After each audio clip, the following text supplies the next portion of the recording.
With Nergigante now being, well, I think about a couple years old since Monster Hunter World came out, I think it's time I made a proper Elder Dragon video of him being able to hunt, yes, just about every single Elder Dragon, and why he actually evolved into Ruiner Nergigante, and basically why the modded version of it actually is just, well, sufficient for it. Now, we gotta remember that Nergigante comes from the old world, which had an abundance of Elder Dragons. And again, it was actually believed to be myth, but yet Elder Dragon skeletons were found. This means that Kushala Daora, Teostra, and Lunastra, Camilios, Valstrax, and Garuda Daora were all found, or basically all the forms of skeletons that were found, eaten, and dismembered. Okay, they never gave any specific form of Elder Dragons, but again, these are the Elder Dragons that were abundant and roamed the old world. Okay, so with that being said here, Nergigante would easily be a vicious and very fast predator as well, actually employing ambush tactics, being able to take down monsters that can use faster than light capabilities to being able to, well, prey upon this as well.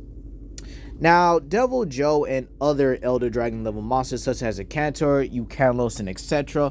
would also fit its prey on him, considering Nergigante was capable of preying upon animals that were Elder Dragon level in the New World.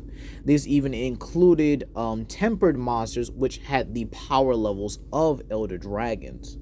Nergigante in the New World basically came because of Xeno'jiiva awakening, and was actually confirmed to be able to kill Xeno'jiiva in that stage. Now, Xeno'jiiva is very simple. It's a young black dragon. A baby black dragon. This means that in the old world, possibly even the likes of Gore Magala as well could be seen as a young black dragon in the making, because it goes to Shugar Magala, and it might even be shown that it's possibly going higher. This means that the likes of any younger versions of black dragons were also on the menu in the old world. Young Dishuphora, young Elatrion, maybe even some young Fatalises as well. Again, this would actually be the reason why the populations have actually been kept in check for a while, and why we only see very few appearances of black dragons. In the New World, Nergigante's diet may have actually expanded. Maybe even in the Old World, it was actually expanded to even other Elder Dragon level monsters such as Espinas, as well as, well, like I said earlier, Delvajo, Acantor, Eucalos, etc. But the fact that it was actually going to hunt down and kill Xeno'jiiva actually cements itself as, well, being above the average Elder Dragon level. Being above Elder Dragon level in general is a very rare occurrence. You need to be at the door of black dragons in order to be able to, well, obtain that. But like I said before, he's hunting younger Elder Dragons, or young black dragons, babies nearly, but still the same size as Elder Dragons, which are pretty impressive. So maybe they reach that size when their first stage is mature, but then they go on to, well, hunt others. This means young black dragons, again, are not off the menu. Okay?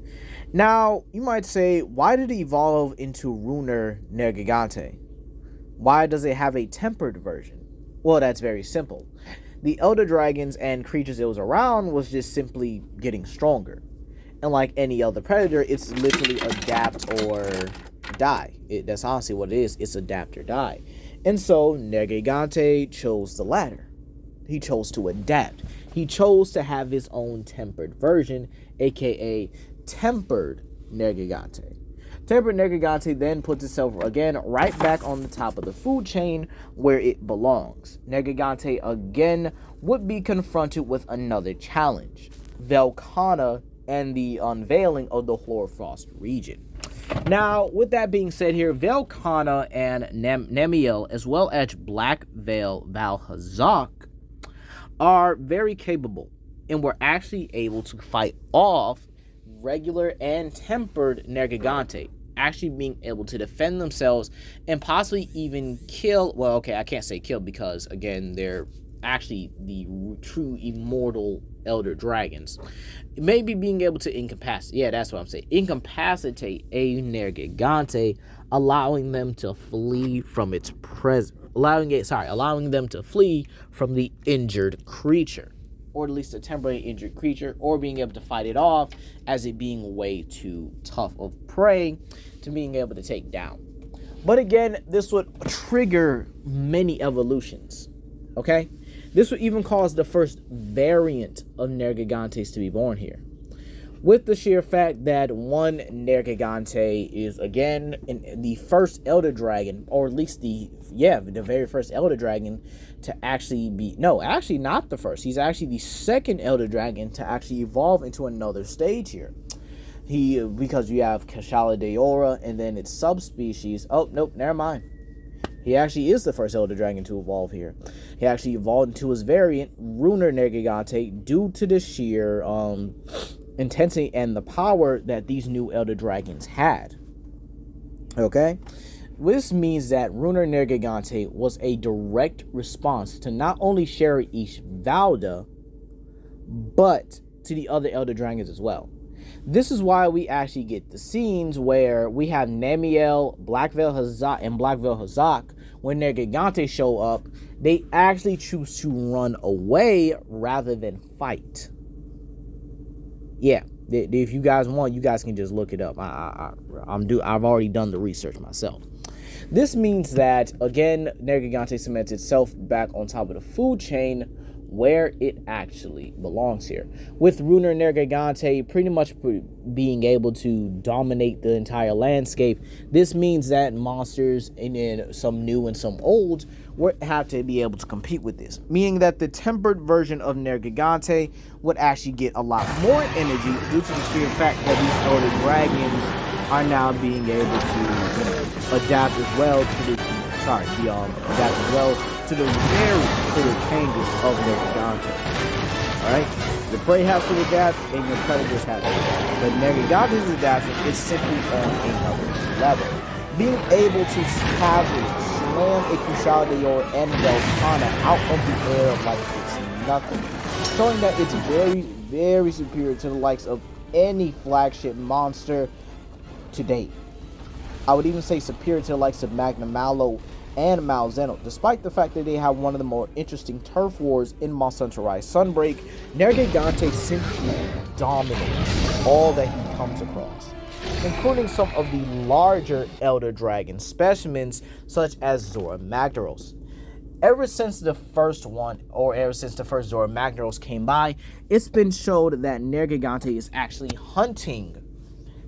been hunting other Zora Magdaroses as well, meaning that, again, the species itself actually is thriving upon hunting elder dragons no matter what size.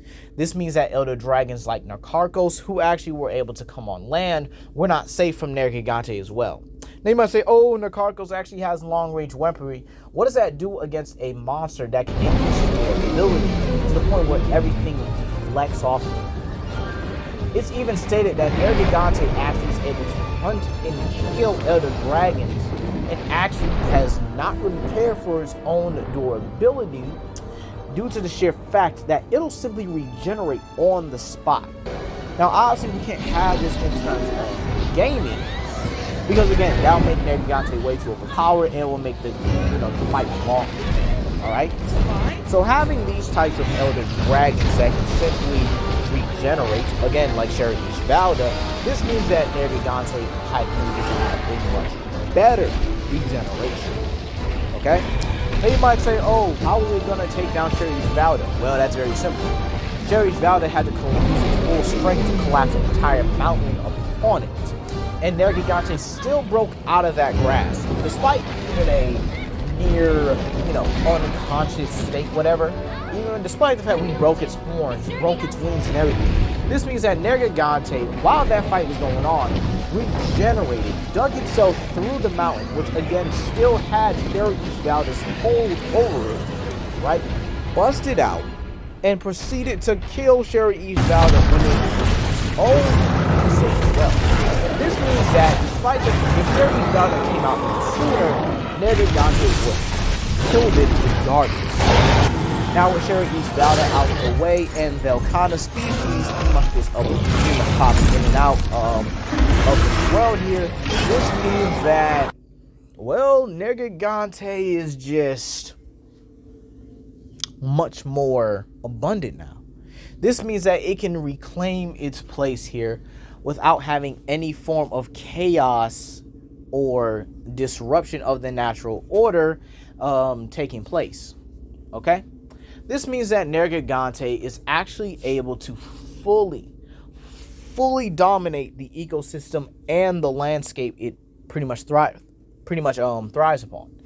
And with the New World being able to support the Elder Dragon's levels of power, this means that, again, Nergigante is a much more, well, active creature, just like the rest of the Elder Dragons. This means that it can hunt other Elder Dragons a lot more frequently. This means that we may actually see two Nergigantes actually hunting an Elder Dragon, considering the species has never shown any aggression towards each other, because again, they reproduce asexually, meaning they're basically just fighting themselves, and there's never been any recorded evidence of them being aggressive towards each other.